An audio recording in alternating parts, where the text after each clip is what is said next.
Je pense que ça coule de source que de s'installer en agriculture biologique au XXIe siècle. Dans les années 2005-2006, on s'est rencontré avec Benoît, on a commencé à discuter un peu de notre vision de l'agriculture, de ce qu'on voulait faire demain.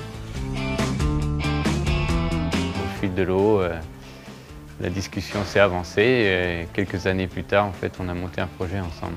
On s'est retrouvés ici, donc on est arrivé dans l'Orne, en Normandie.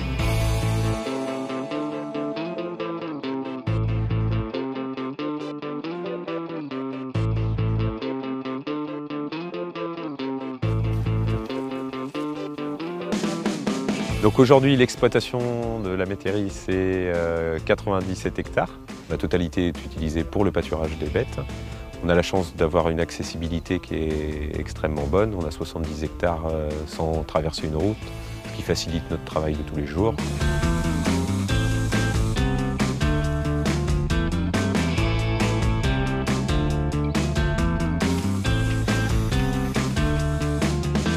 On a décidé de partir sur la Jersiaise à la reprise de l'exploitation en 2011. Aujourd'hui, on est à 90 vaches et on est à 3/4 de Jersiaise, avec l'objectif d'être à 100%. Elle a un lait de qualité et c'est aussi que c'est une race qui est très agréable à travailler. Notre lait produit par nos petites Jersiaises est collecté par Gillot. C'est une petite laiterie située à 10 km de chez nous qui transforme ce lait en camembert. Donc, ce qui est rigolo, c'est que notre lait est produit sur Louget-sur-Mer et transformé à une dizaine de kilomètres d'ici. Et en plus, les gens qui le transforment, c'est des voisins. Donc, on ne peut pas faire plus local.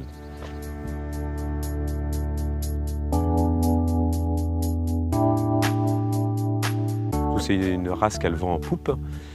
Et il y a énormément de demandes, donc on est parti sur le créneau de la génisse amouillante, c'est-à-dire une génisse qui est inséminée, pleine, prête à véler, et qui est vendue à un mois du terme dans des exploitations.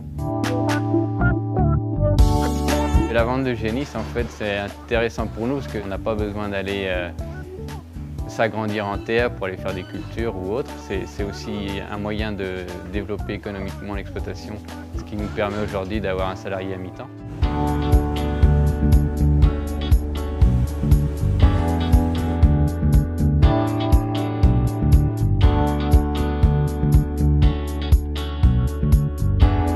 Particularité de l'exploitation, c'est quand même qu'on a un magnifique verger, donc pommier à cidre et poirier à poirée.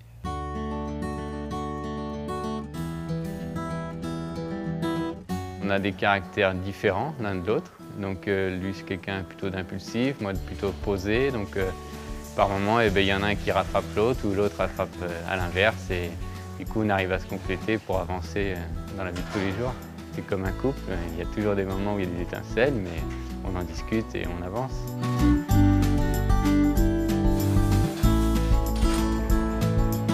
On l'a réaménagé à notre goût, on a fait en sorte que l'outil de travail qu'on se serve tous les jours soit le plus adapté possible, que les investissements qu'on avait à faire, il fallait mieux les faire au départ qu'à 50 ans, une fois usés, quoi. On a toujours fait des investissements aussi dans un but de confort pour nous et pour l'animal, en fait, pour avoir des bonnes conditions de travail.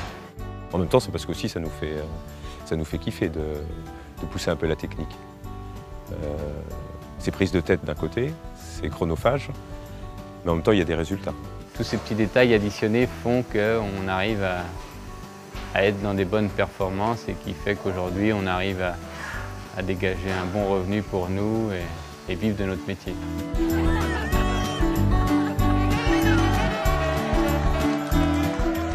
Ici, on est dans une zone un petit peu loin de tout, où culturellement, il n'y a pas forcément grand-chose de mise en place. On a proposé notre exploitation donc en 2013 pour la première édition du festival Terre et Mer. Les gens du coin ont tout de suite répondu présent, quoi. C'est-à-dire que depuis 3 ans, on fait ferme pleine, quoi, en gros. Nous, ce qu'on a fait ici, ça a bien marché, ça a bien pris parce qu'il y a une alchimie. J'ai pas forcément envie que demain l'exploitation, ça soit l'étendard de la bio ou l'étendard du développement local. C'est à chacun de faire son petit bout de chemin.